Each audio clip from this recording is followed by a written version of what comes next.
You were talking about this a little bit in the opening, the debate, if you want to call it a debate, that took place in the Russian parliament yesterday to authorize military force, the use of the military in Ukraine.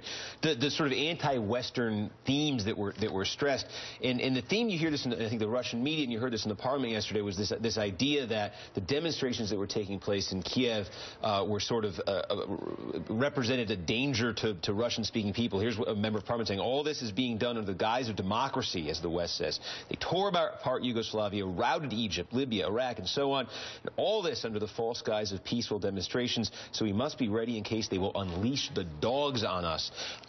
When I hear that kind of rhetoric, and we talk about what, this readout from the United States, from the Obama phone call yesterday about isolating Russia further, I almost see a leader, Putin, in a country that maybe doesn't mind being isolated. And in a way has some levers, too, with Europe, not so much the United States, but with Europe when it comes to, like, oil.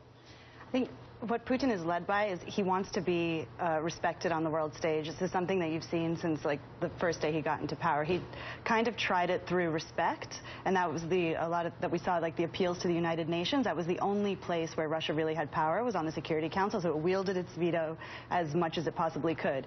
It wasn't really getting the respect that it wanted, and now they're kind of inflating fear and respect. So I'm not sure that it's that they would revel in the isolation, but I think they are reveling in, being like the center of world news and just having everybody freak out about what on earth they're doing. So where does this, tell me, where do you think this goes next? I mean, the question is, would there be a full-scale takeover of Crimea? Would that be, would that become part of Russia, or would it become this? I guess there's going to be an autonomy referendum on the ballot there soon. But it would be like sort of those republics, those breakaway republics in Georgia, loyal to Moscow and maybe parts of eastern Ukraine. Are there other parts of the old Soviet empire that they have their eye on, too? That's a great question. That was clearly what the president was pointing at in this readout of the phone call yesterday. With respect to the rhetoric, though, I do think this is something, sort of anti-Western nationalist rhetoric like this is something Putin's used since day one to rally his base and get people excited and demagogue the West. And it's, the playbook of every autocrat from Mubarak, to Putin. The challenge for the United States is when, tomorrow we still have to wake up and work with them on Syria CW. We have to work with them on Iran sanctions. We have to work with them on North Korea. We have to work with them on getting supplies to our troops in Afghanistan.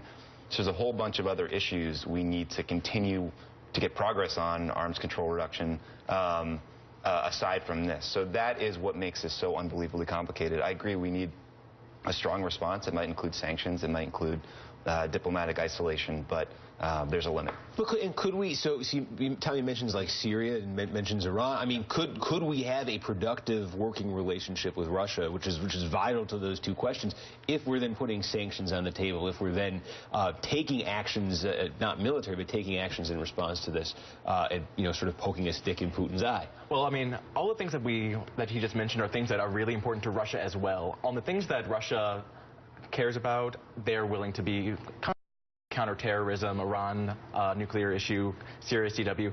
But on things that they don't want to listen to the U.S. on, that's when they just do what they want, and that's where we run into trouble.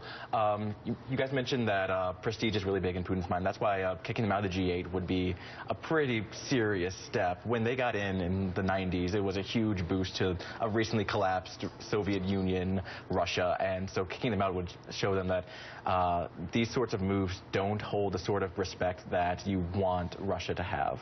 What's the threat to the United States, at least? I mean, can we live with, let's say, there's sort of a quasi-autonomous Crimea that's loyal to Moscow and maybe picks off parts of eastern Ukraine that are heavily Russian-speaking, and that becomes sort of loyal to Moscow, and the rest of Ukraine is sort of more aligned with Europe. Is that ultimately a long-term threat to the United States if that's how this shakes out? It's definitely slowing NATO expansion prospects.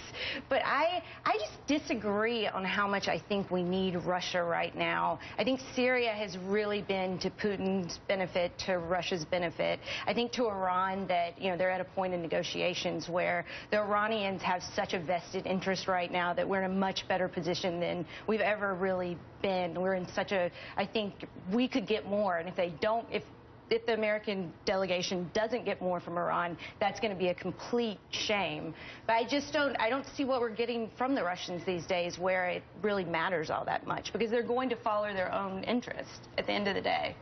All right. Well, we will switch gears when we get back. We'll ask a little bit about this with our guest, Senator Chris Coons, but also we will talk to Chris Coons about America's rhetoric in Uganda and how that must be met with action. Well, I read that one really well. We'll pick it up next after.